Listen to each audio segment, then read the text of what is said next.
Hello, everyone, and welcome to Season 2, Episode 2 of The Elouise Show. Today, we are featuring Shay Alexander. Shay Alexander is a mother, writer, educator, spiritual consultant, and herbalist bred in Brooklyn, New York.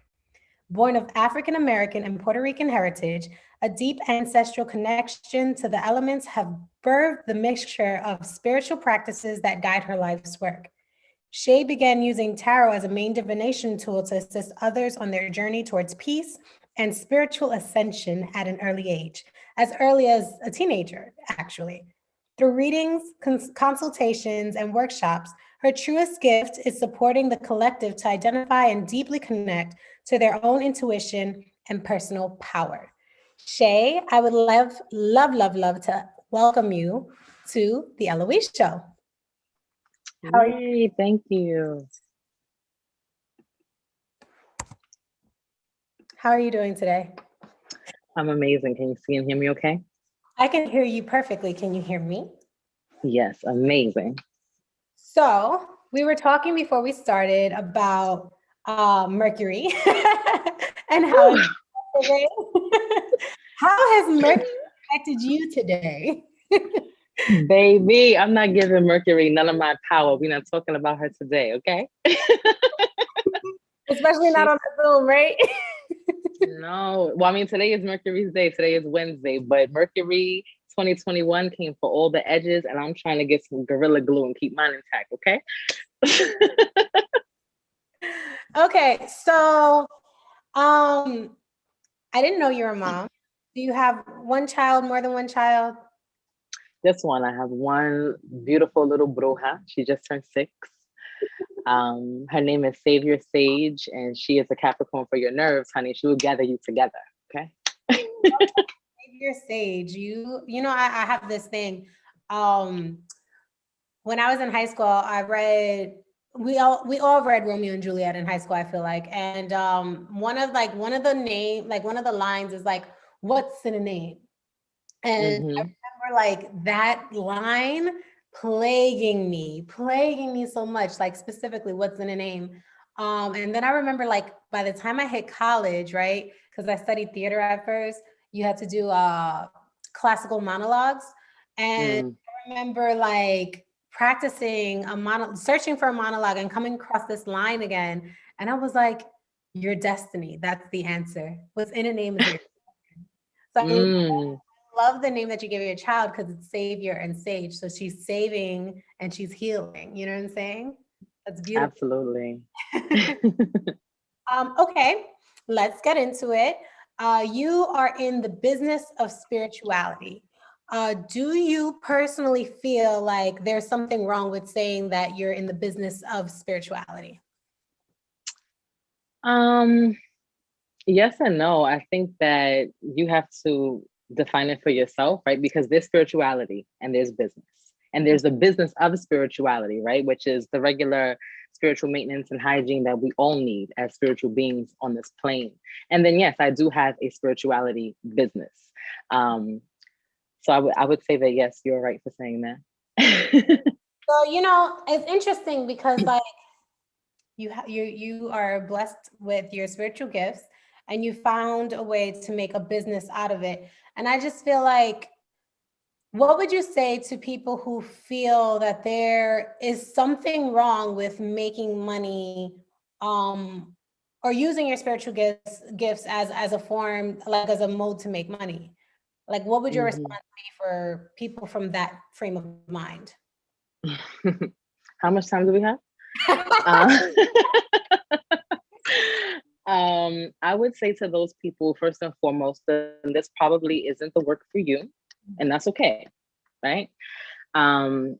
We have to understand that everyone has gifts, right? They may not be the spiritual gifts that we have come to accept, but we all have gifts, right? And I think that people deserve to be fairly compensated for the gifts that they bring forth into the world if you are to benefit from them. Now, something we have to understand about spirituality and the business of spirituality is that it's an energy exchange, right? So if you understand that the work works, you believe in the healing power of baths and candles and all these things, then first we have to understand what it requires to get this work done, right? It requires space and usually water and some supplies. So who's going to pay for that? And then I'm also expending a part of my personal ache, right? The time that I take to prepare, because I have to cleanse myself before I cleanse you, right? I have to clean up after this. There's a whole production that goes into it. And so I think that my labor should be compensated also. And then let's not forget that it's an actual energy exchange, right? So dependent on the type of work that you come for, I'm either removing something from you or trying to pour back into you. I'm uncrossing you, unhexing you, taking something away that you feel is not favorable to your life at this time, or I'm pouring in blessings and abundance and self-love and confidence. That's a part of my personal ache, and it takes away my energy. It's draining. And so if you don't believe that people should be fairly compensated for that, then this is just not the work for you, and that's all right. Okay. So so you mentioned a lot there, not just in, you mentioned what you give, what you pour into, or, using your energy to like help remove things from others. But you also mentioned like baths and candles and stuff like that. Like, at what age did you realize that you were a spiritual being? At what age did you, dive headfirst into this realm? And what has your journey looked like over the years? Ooh, baby. That's a loaded question for sure. First, let me say that we're all spiritual beings, right? All of us are spiritual beings having a human experience. I think that I was able to catch on pretty quickly that I was different from the people around me. Not better, right? Just different. I realized at a very early age, I would say probably around 7, that I was just interacting with the world differently than the people around me, right? I was really understanding energy and taking on people's energy and seeing people for who they really were. Like I could see the soul of a person, at a very young age. And I've also always lived a supernatural life, right? So again, around 7 is when I started noticing like, oh, my dreams are coming true. Or I was finishing people's sentences because I had had this conversation in my dream already, right? Or people would stop me in the street. This has been my entire life. People would stop me in the street. I have a message for you. And I was always with it, right? Like, tell me. I was never afraid of those things. And so that was interesting to kind of come to terms with and try and jibe with, right? But I also started to notice that as time progressed, so between the ages of 7 and 14, I would say I experienced a lot of death in my family. And to this day, I know a lot of people who will say to me, I don't know many people who've actually died, right? Like I can't say that I know anyone who passed away, and I know so many. And I feel like that was an initiation. It was part of the introduction into some of my other spiritual gifts, right? So in high school is when it really started to hit the fan, and I pulled back big time because it was frightening. I didn't have a lot of people around me who understood it. And when you have certain spiritual gifts, you do need guidance because it can be scary, right? So I let it die down for a long time. And when you have certain gifts and you have certain energies that walk with you, they just will not let you forget who you are. So they came guns a blazing in my mid-20s, and here I am now. So I never dove headfirst excitedly. I was always trepidatious, always apprehensive. You were kind of pushed into that ocean. Baby, they came for me. When you watch a pirate movie and they tell you to walk the plank, that's what happened to you. Yes. You were forced to walk the plank. Okay. So, what advice would you give anyone who may be younger or older, or and maybe feels like they're being awakened, right? They're realizing that they have gifts that they can't explain. Maybe it scares them, maybe it excites them. Like, what advice would you give someone who's new on their path, new in this journey? Well, that's a good question. I would say to lean in as much as you can comfortably, right? When it feels overwhelming, step back, scale it back. But take small steps, because this gift or this path has been put before you because you can handle it, whether you realize that or not at this time. So it's only going to benefit you the sooner you embrace it, because again, they will come for you. If you are one of the messengers, if you are one of the folks in your lineage that they feel can start breaking some of these curses, or you just have a role in this lifetime to fulfill, you can't hide from it. So take your time, always connect to your breath, right? Always connect to your intention. Um, and try and find a community, so read as much as you can, YouTube, Google, whatever your experiences are, go and buy some books, but try and find a community of like-minded folks. We all want to get to Hogwarts, right? So that our powers can materialize and we can be masters of them. So try and find your small little Hufflepuff. Is that your house, your team, your Hufflepuff? Absolutely not. Gryffindor. Yeah, I think I really connected with Harry Potter. I think the hat would have gone in my head and said, where to put you, where to put you. And Slytherin and Gryffindor. For anyone who is a Harry Potter head, you get it. Mm-hmm. Oh my gosh, I'm going to Orlando soon. I really, really, really want to visit Harry Potter World. Like, I'm so excited for it. I didn't get to go.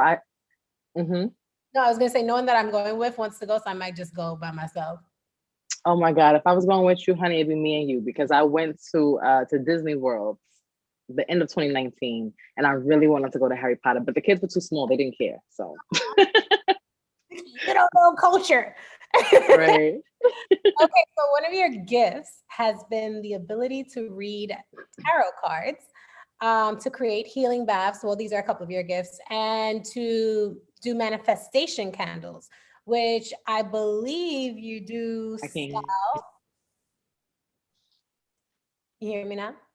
Yes, I think that Okay. was me. I believe you do sell the healing baths and manifestation candles. And if I'm not mistaken, you do have like readings available for the month of March, right? Yep. Okay. But how would you respond to anyone who believes that? But well, I guess we kind of started with this. How would you respond to anyone who believes like that's wrong, or unethical, but also more so like the people who are like, that's just not real.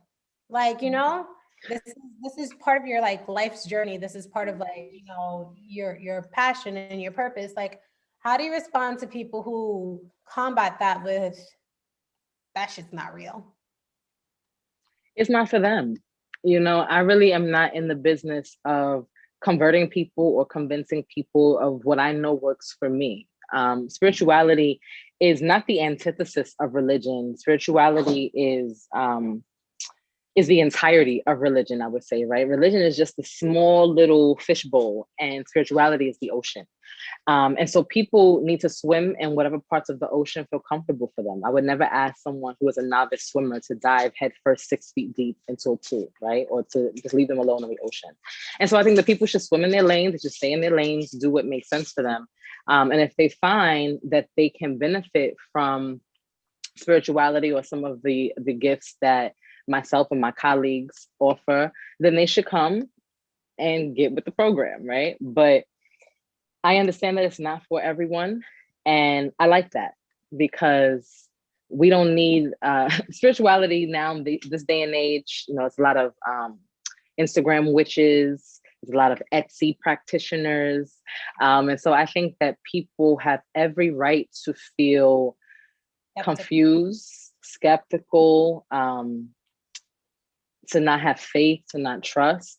But when you are connected to your spirit, to your intuition, to your spirit guides, they'll lead you in the path that you need to be met with.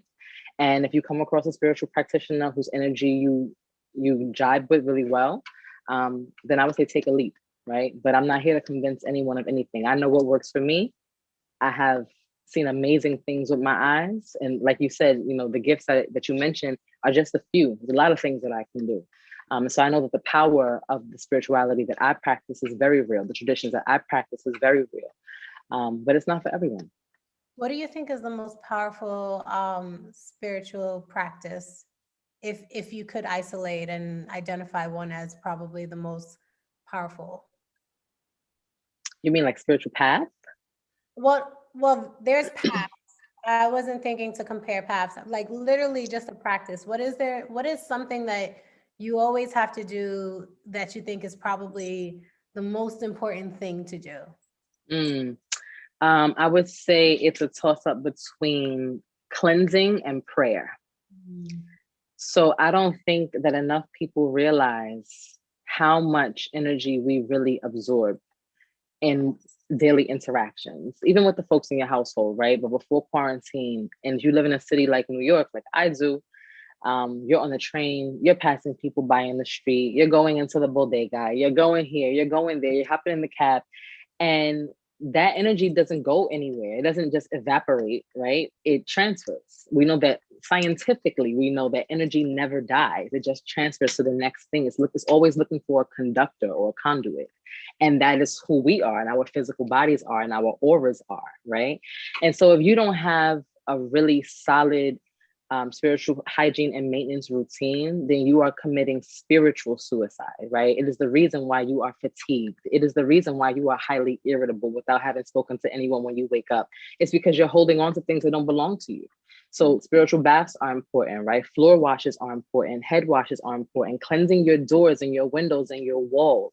All of these things are important because that energy traps itself in our physical bodies. It stays in our mind. It lodges onto our hair, which is our antenna to the spirit realm. And then we bring it into our home, on our couches, on our beds. And then we wonder why everybody's acting funky around us. You haven't cleaned yourself. And so cleansing was one, and prayer is another one.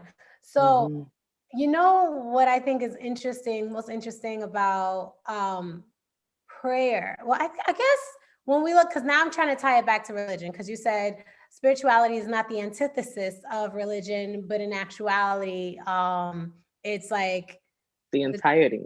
the entirety of it, right?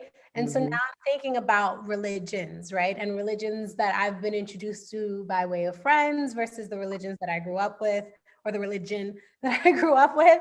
Um, Mm-hmm. and one constant across, actually, I think both cleansing and prayer are constants throughout all religions I've ever heard of. Like, Mm-hmm. the Buddhists chant, the Muslims pray, they get down and they like bring their heads to the ground. You know, Mm-hmm. Christians pray, like the Jews pray, like every religion has a form of prayer, and every religion has a form of cleansing. Like, even if you think of like Catholic churches smell like sage, and and like the blood and the body of Christ are actually supposed to, like, that's part of like your cleansing process. Or even like communion, or not communion, that is communion. Confession is like a form of cleansing, like you kind of like unburden, and then Mm-hmm. see, like, your penance. And your penance in a way is like your cleansing. And when you walk into a Catholic church, you like put holy water on you. Mm-hmm. I think it's really interesting that the two most powerful practices that you named are practices that are used across the board. Yeah, I mean, well, organized religion, right, denominational religion is really is a baby if you compare it to indigenous practices and ATRs, right, African traditional religions. And so they are just under new management. We've been doing this. This is not new, right? So they've adopted our practices, and then tried to do away with where they got the original format from. And that's a debate for a different day. But I think that, like you mentioned, anyone who's walking a spiritual path, because again, if spirituality is encompassing the totality of it all, right? Religion has to have spirituality in it. And so if you are a spiritual practitioner in any sense, then you have to understand that there has to be a direct line of communication. And prayer and meditation is where that happens, right? Prayer is where you state your grievances, you ask for penance, you ask to be absolved from your sins, you ask for forgiveness, you put your request in the ballot, right? You say, hey, God, this is what I need right now from you. And then meditation is where you receive the answers.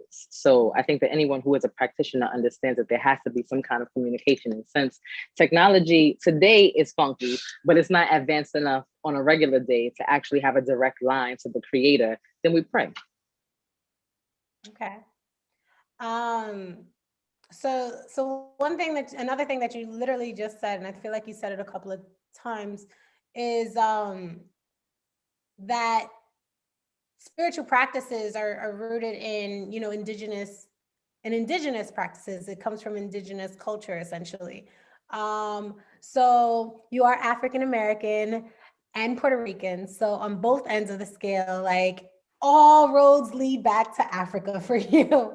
Do you think that part of the reason why you're able to connect to your gifts, or we're kind of like kicked into the ocean of of your gifts, has to do with the fact that you have African lineage, or that like your family culturally more recently comes from like the Caribbean? Absolutely. Absolutely. I mean, let's be clear. Everything comes from Africa, right? That's not an opinion. That is a fact. Everything comes from Africa. So let's just get to the root of it all.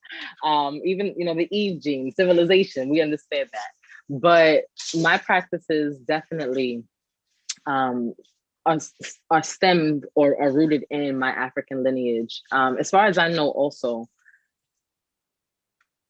can you please? I'm sorry, that's my daughter. Hi, baby girl. She can't hear, but she's trying to make herself known. Um, so, I have a very complicated family background. I did not grow up with my biological family. So a lot of what I know about my family has actually come from my spiritual practices. It's come from sitting at my ancestor altar, asking questions, and then being guided. Because I didn't have my abuela that I could call and say, hey, who was the curandera in the family 50 years ago, right?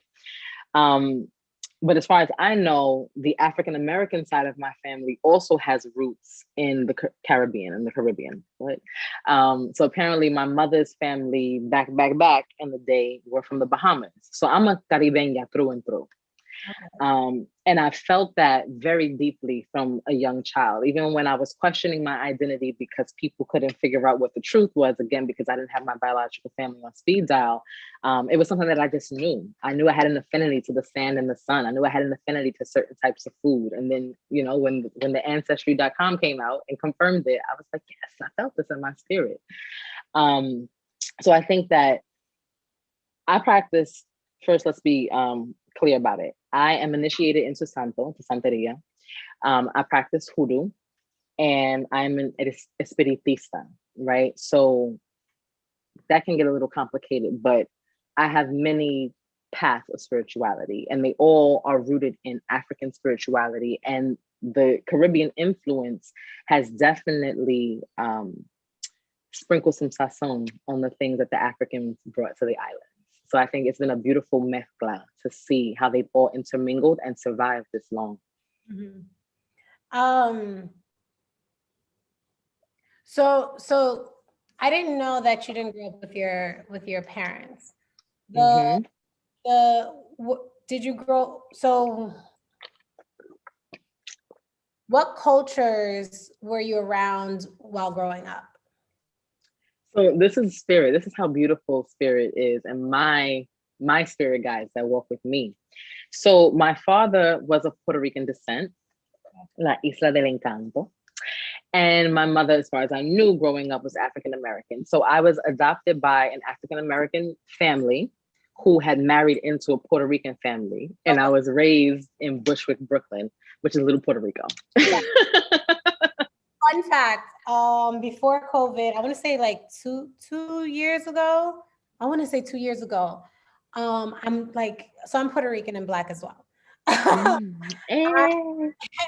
living in am I living in Williamsburg or Ridgewood? I think I'm living in Ridgewood at the time. This is 2 years ago for sure. I'm living in Ridgewood at the time, and I get up and I'm like, oh snap, it's the Puerto Rican Day Parade today, because I forget like what's going on. And I'm dying to like do something flamboyantly Puerto Rican. But I don't want to leave Brooklyn. I don't want to leave like the Ridgewood, Bushwick area. So I call one of my girlfriends. She comes over. I'm like, whatever we do, I don't care if we sit on a stoop with the biggest flags that we got playing. Whatever we do today, we are Boricua to the core. Okay. Get dressed up, all white, flag hanging out, real Yes. red lip, big old hoops. Yes. Oh, we ready, right? So we get in the car to go to the liquor store to get something to sip on, obviously. Yes. And we literally run into a Puerto Rican Day Parade in Brooklyn. Bushwick Mm-hmm. has a Puerto Rican Day Parade. I said, park right now. We found our people. I love that. It's funny, like I moved around a lot, but in terms of like Latin culture, like I associate my Puerto Ricanness mostly, of course, with my mother, but mostly with my grandmother. And my grandmother is from the Bronx, so I associate Puerto Ricanness in New York, New Yorkerness with the Bronx, New York. Had no Mm-hmm. clue that we had a whole tribe in Brooklyn, in Bushwick. Oh, girl, we all over the place. All over the place, especially in New York. But let me tell you about Bushwick. As soon as you said that, I said you were in the right place then. So 2019, um, yeah, that was 2019, was the first actual Puerto Rican Day Parade in Bushwick, right? Like there was, The one I went to. yes, like it was actually sponsored by the city. Some of the council people got together and organized that, which was beautiful and dope and a long time coming. But let me tell you, I grew up in Bushwick, right? Since I was 3, I've been in Bushwick. And back in the day, in the 90s, even that paled in comparison to what we used to experience. I mean, it would be people outside barbecuing because it's always in June, right? So barbecuing until 3, 4 o'clock in the morning. And mine just always on a Sunday. So I remember being so exhausted that Monday because people would be up the horn honking, the screaming, Boricua, huepa, pa que tú lo sepa, selling piraguas on the corner till 4 o'clock in the morning. But it was so beautiful. And that was my first real understanding of Puerto Rican orgullo, right? And then like delving into the history and understanding how the flag, it was illegal to fly the flag for so many years and understanding the contention between the US and Puerto Rico. I really started to make sense of the pride, right? And why it's so unwavering. Um, It was cool too. I spoke to so while there, I love to talk to the old heads. If you over the age of 55 and you sitting at a Domino's table and you Boricua, it's June, you got a button-up shirt on, you still got shoes on, or you got chancletas on. You the of man to course, talk to about life because you got something yes, with his little hat on. with the hat on. So I'm talking to the guys and they say this is an official parade. We've been doing this for years. Yes, yes. It was beautiful. Don't need no city to help us with this.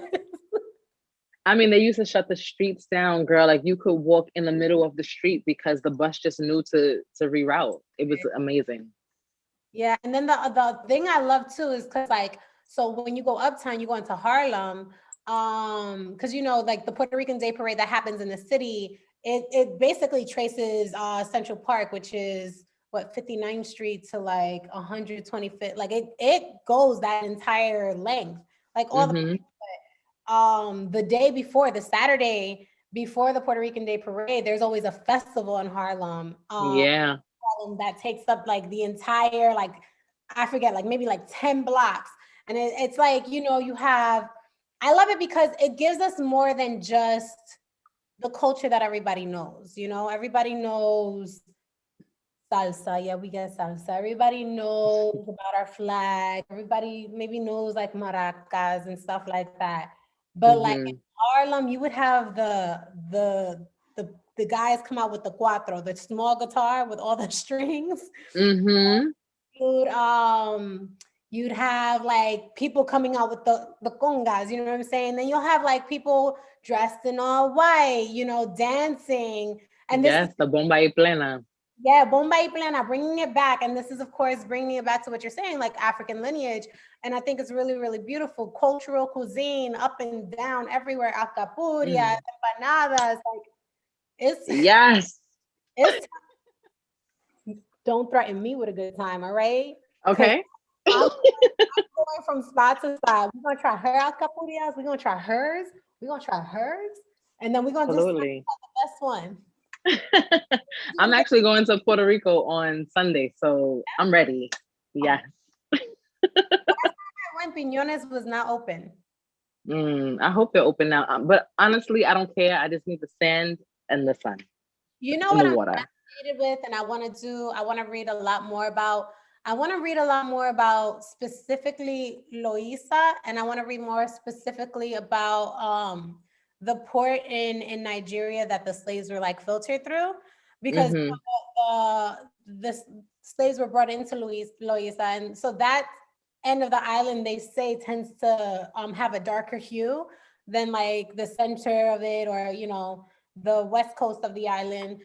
But I'm just curious about the cultures that ended up within our island, because so you said you practice Santo, you said Espiritismo, and you said Hoodoo. So Mm-hmm. I've heard that Santeria is heavily rooted in the Nigerian culture, the Nigerian Yoruba culture, right? Mm-hmm. Yep.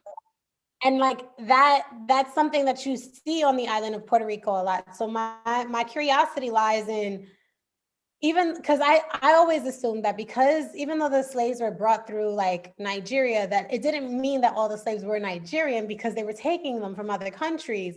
But Mm-hmm. heavy like Yoruban culture that lies in Puerto Rico, in Cuba, in DR, like it just leaves me questioning like how that happened specifically, you know, Hmm. because I like, you can't tell me that my ancestors are Nigerian. I'm just convinced.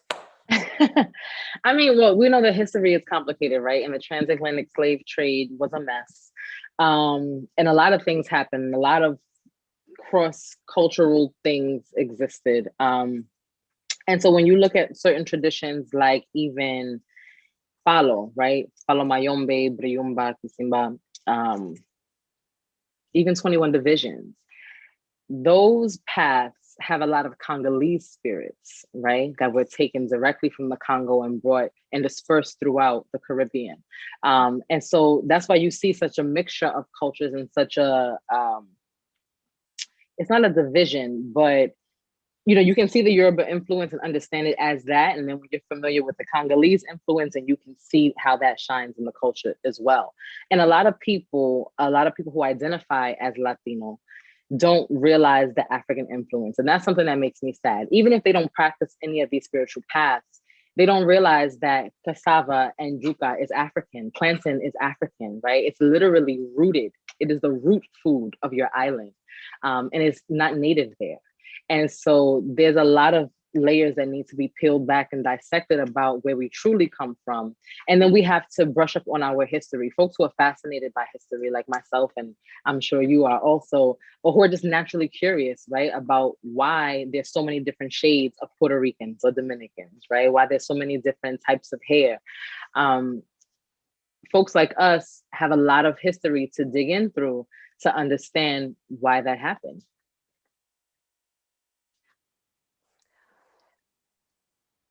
I just I think that and it's interesting because it's not just Puerto Rico. It's Puerto Rico. It's Cuba. It's Santo Domingo. It's Haiti. It's Jamaica. It's the Mhm. entirety of the Caribbean that has that exact same thing, which is the spectrum of color as it relates to skin, right? Um, Mhm. and it's because Latin and South America too. Of Like, course. and it's because of the transatlantic slave trade. It's like we're seeing what happened because of the transatlantic slave trade. And but what is mind-boggling is people's inacceptance of their blackness, of their African heritage. What's mind-boggling is the disdain that certain people have at the thought that they could have a drop of African blood in them, which to me, I think it's like an honor. Me um, too. I just but more specific because you see it more heavily, or at least, or maybe it's because this is what I'm more exposed to. You see it so heavily within Latin American cultures and Latin Caribbean cultures. Like it's such a faux pas. Um, Mm-hmm. and then it's almost like you're held to a certain standard within your Latinness, within your Latin culture, and then outside of your Latin culture, as a Latin woman, you're also viewed a certain way.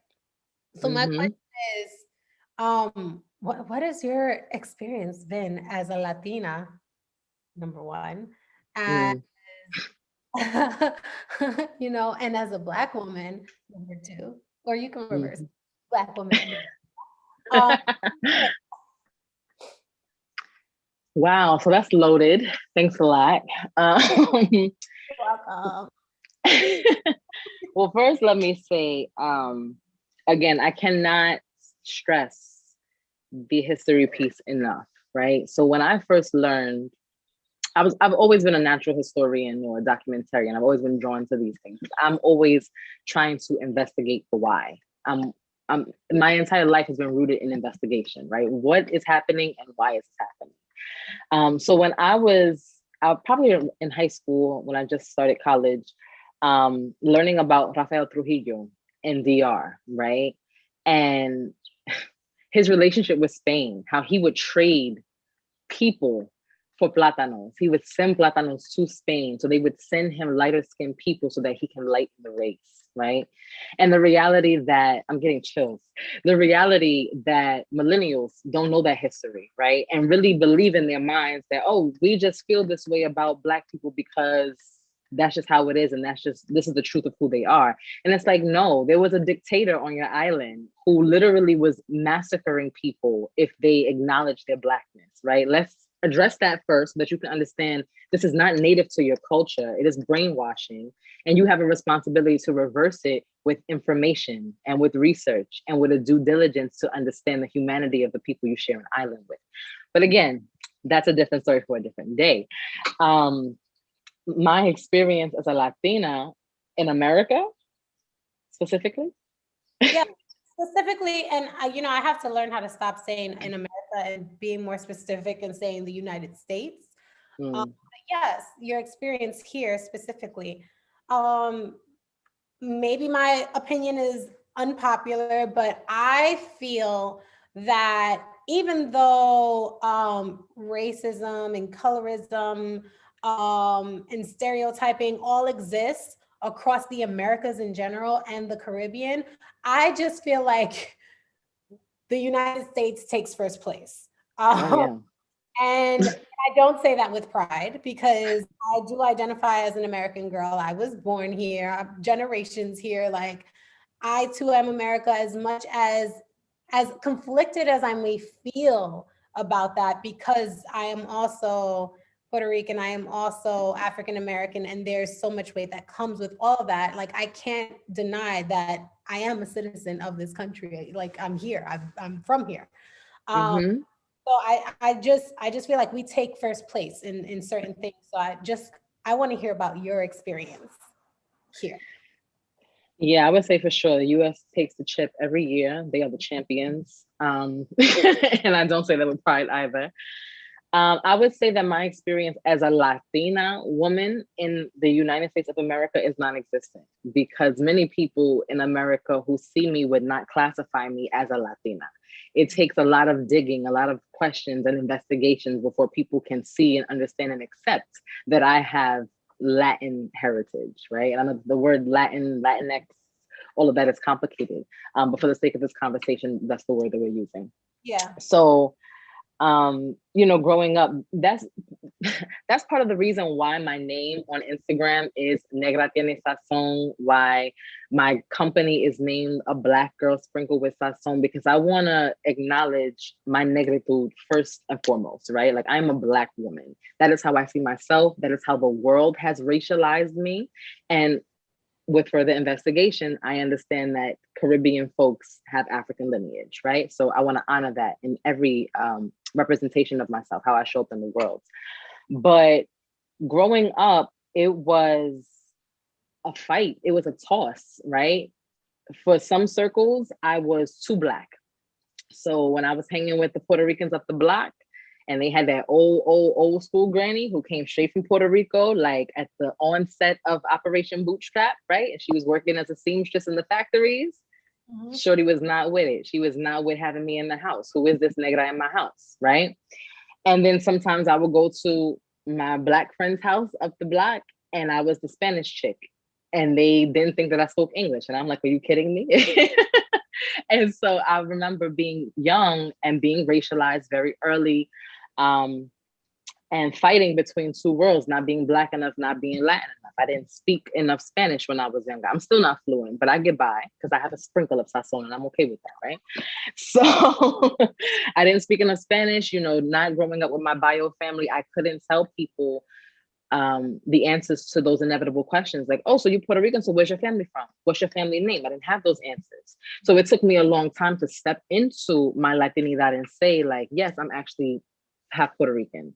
It took me until I was in my mid-20s to say that with confidence because I felt like a fraud. But as I've journeyed through my spirituality, this is really what has helped me to fortify my identity.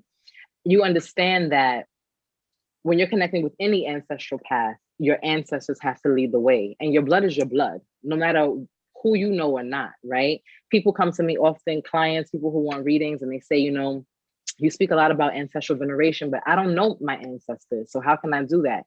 And my response is always, no one knows all of their ancestors. For you to know all of your ancestors, you have to know the first person that mated with the first other person, right? To create your family lineage. And no one has that information. But your blood is your blood and it can't be denied. And I see that in my phenotype, right? In my features and in the way that I show up in the world, like how you were mentioning about the Puerto Rican uniform, right? Big hoops and nameplate and all of that. That's in my spirit, right? I didn't have to learn that. My Say again. my favorite accessories are my big hoop earrings and my nameplate. Gold, please. Thank you very much. Leave me alone. I would prefer That's it. that. That's it. I can't explain it, right? I'm in herbalism class now, and we have to walk with a plant, and we had to sit and meditate and think about what plant. We couldn't research it. We couldn't say, oh, this plant has these properties, and so I'm attracted to it. We just had to feel it intuitively. And cilantro came to me. Cilantro is like, what's up, old friend? I've been with your family for many, many years, right? And so some things just cannot be denied. It's in the blood, but growing up, I was just never enough. And I use the word racialized because it's interesting always to see how you identify yourself and then how other people identify you, right? So growing up, before I locked my hair is very much like yours. I have a huge pajon. And growing up in my Black family, there was that negative stereotypes around colorism. It was, oh, you have good hair, you light skin, you're gonna have a good life, right? But then I would show up in these Latino circles and it would be like, oh, but you're the Black girl. Anytime I would go to Puerto Rico, they would call me negra. And so I had to understand that I was always going to be straddling the line.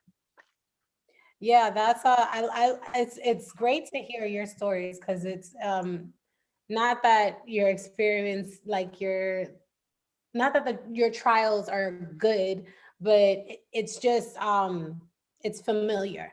Mm-hmm. Being 1 foot in and 1 foot out of two different cultures that are really just one, and growing up not understanding that, and then finally understanding that and trying to explain it, and then realizing there's no point. Mm-hmm. Got to protect my energy. I have to protect my energy. I see you. Mm-hmm. Cool. What about, so yeah, well, you said that you had to defend your Latinness, but you ever felt like you had to defend your Blackness? Yeah, all the time because that's the other side of the coin, right? So, and again, in Latin circles, I'm defending my Blackness, and in Black circles, I'm defending my Latinidad. And a lot of times, when folks realize, depending on the circles that you're in, when people accept you for what you say, I say, okay, I'm half Puerto Rican. Oh yeah, okay, I can see it. And then I start speaking Spanish. So now they're really comfortable because I speak their language. Then who they really are shows up, right? And so now their racism shows up and it's celebrated. They feel like they're in the company of their own. And so I have to find myself constantly being a mediator and saying, like, that's not cool. You know, I'm still Black. And also you too, right? Like, can we chill with the pelo malo comments? Can we chill with the mono or mona comments? Like, it's not okay. So I find myself, or I used to find myself defending my Blackness, trying to teach people about their own Blackness until I realized that they'll come to it when it's their time to. And if not, this conversation is not going to change their minds. They just haven't been exposed to enough people who don't think like them. Because if you leave your circle, if you leave Dykeman, right? You leave Inwood and you come downtown, they don't see you as Dominican, love. They see you as a Black man. And that's all right. But you have to accept that. Yeah, smack dab in the middle of Pennsylvania, or you go to the South, or matter of fact, just go to LA, which is a big city. You go to LA, you're either white, Black, or Mexican. You go to Texas, you're white, Black, or Mexican. Like, sorry, sweetheart. But you go to the middle of the country, you white or Black. It is what it is. Straight like that. Straight white or Black, straight like that. I spent some time in San Francisco a couple of years ago, and they didn't know what the hell a Puerto Rican was. And I would make like all these Puerto Rican references. Like I'd be like, oh wow, look at her. She's like, you know, I was being silly, of course, being facetious, but like, oh look, she has. Oh, you cut out. I'm here with a phone call. Can you hear me now? I can. Okay.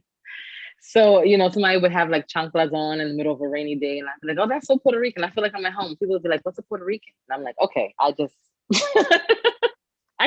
don't know what to do. The fancy word for Black person. Right. It's a Black person with a Spanish accent. What's a Puerto Rican?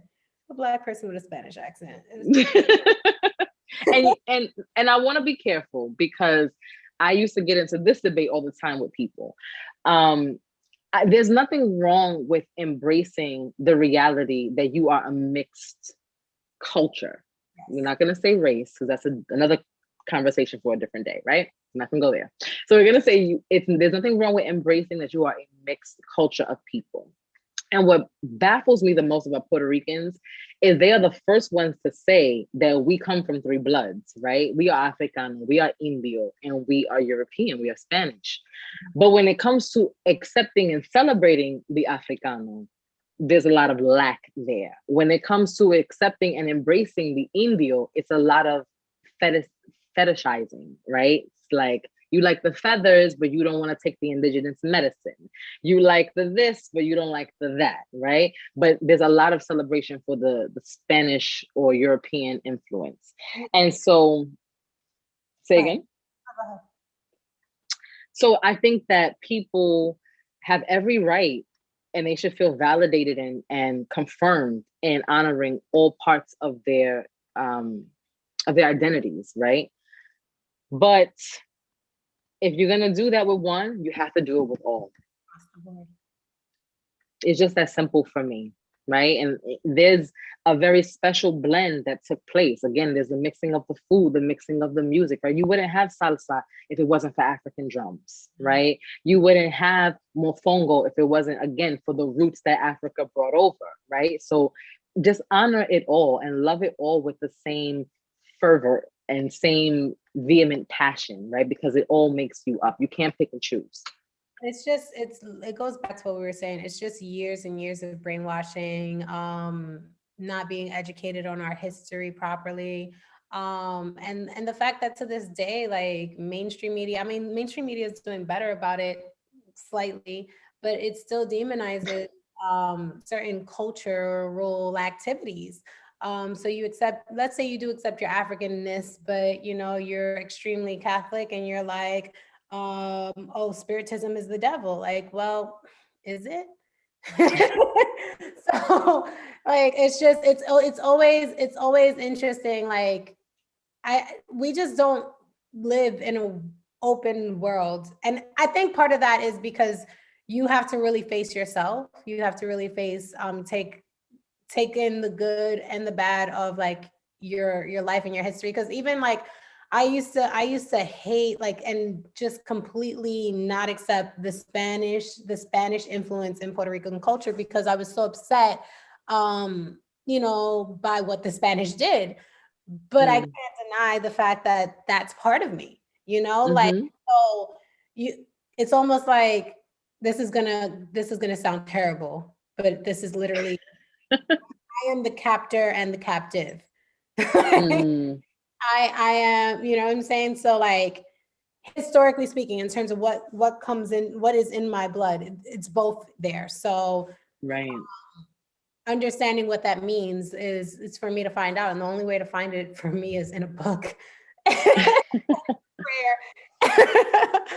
Mm. So I wanted to, because you are gifted, and I wanted to know if this isn't overstepping, if I could ask you to do a tarot reading for today, for the day. When I have my cards, this is the Morgan Grid deck here, and I can do a 3-card pull. How's that? Sounds good. Let me get myself together and cleanse my hands with some agua florida. Oy!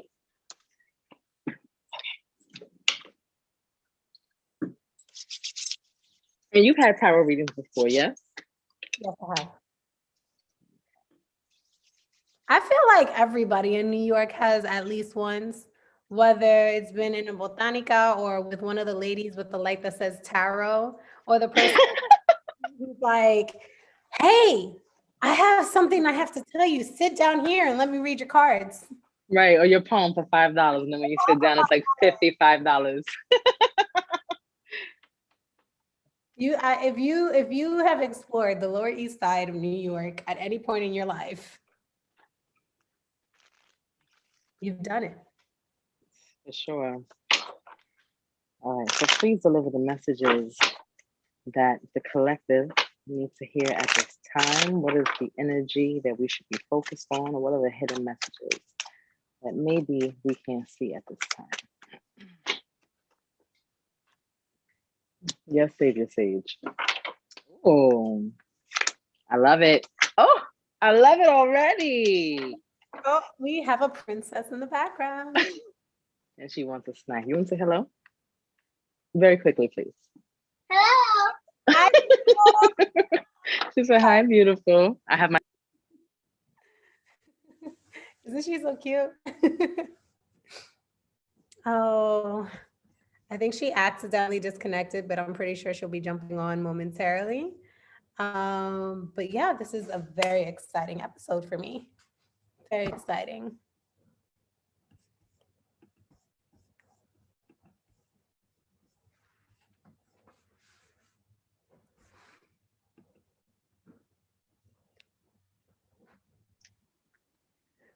Funny thing is, before the show started, we were talking about retrograde.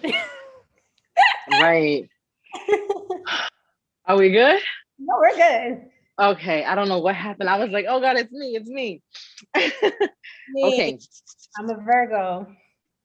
Mars, Yeah. Mercury.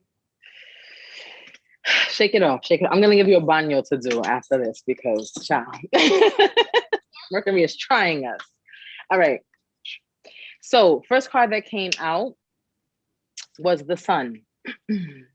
Beautiful, brilliant, vibrant sun. This is Leo energy here.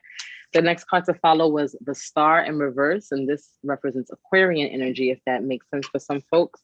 And the card on the bottom of the deck was the Hierophant. Mm. And this represents Taurian energy, and that's my sun sign. I'm a Taurus and a Leo moon.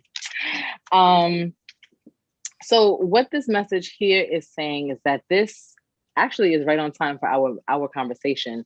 This is a really beautiful time to step into any higher knowledge that you wish to seek, right? The sun is all about opening roads and having you use the energy of the sun, which is, we know, this planet's most vital life source, to really illuminate your own life force.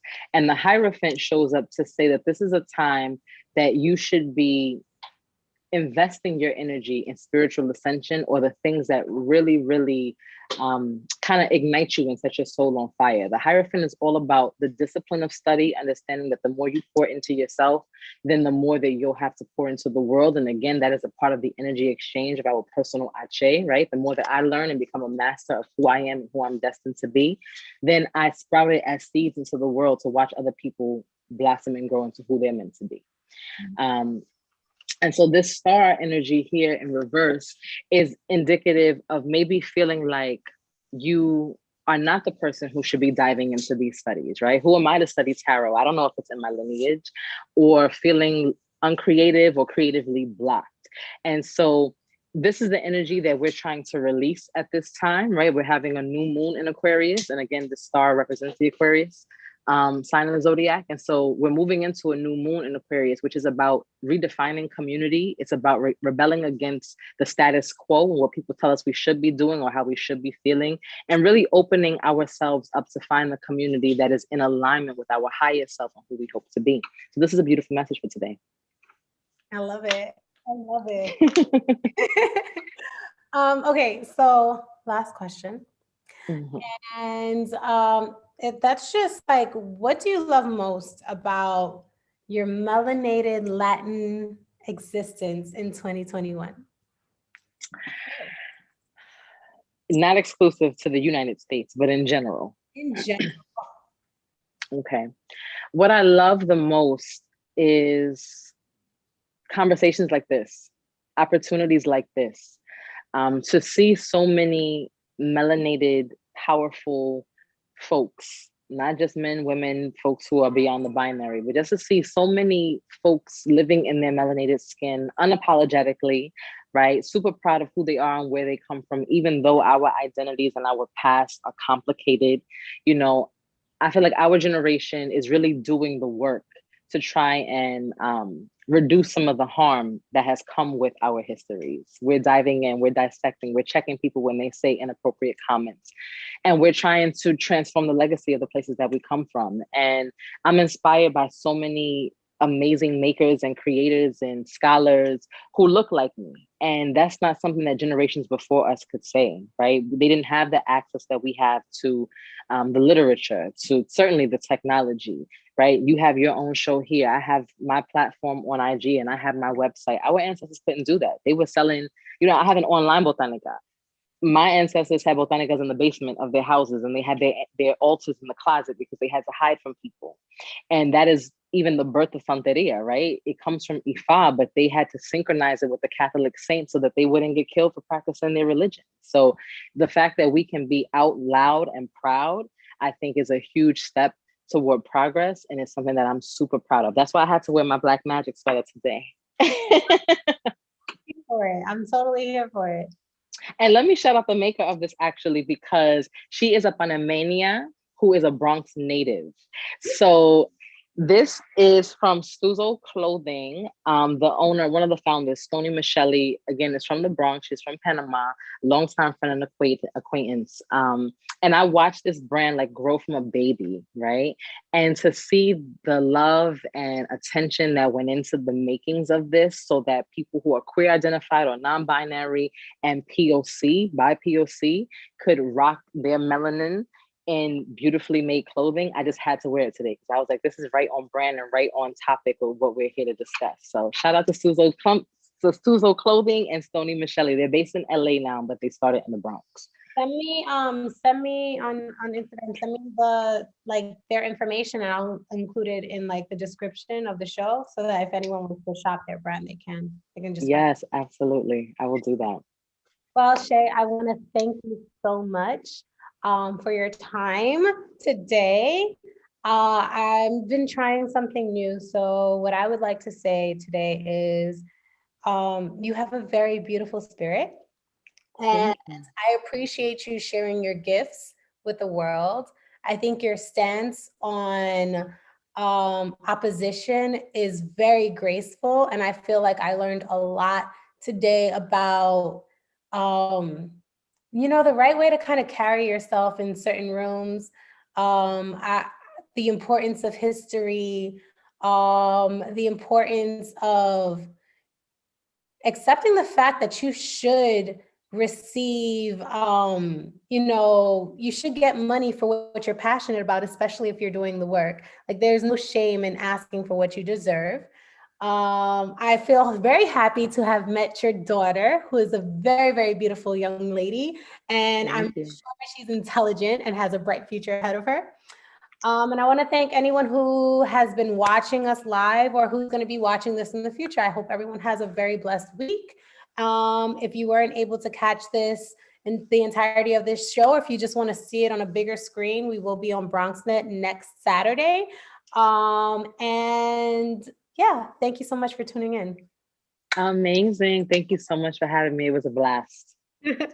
Again, ladies and gentlemen, this has been the Elouise Show. Have a great day.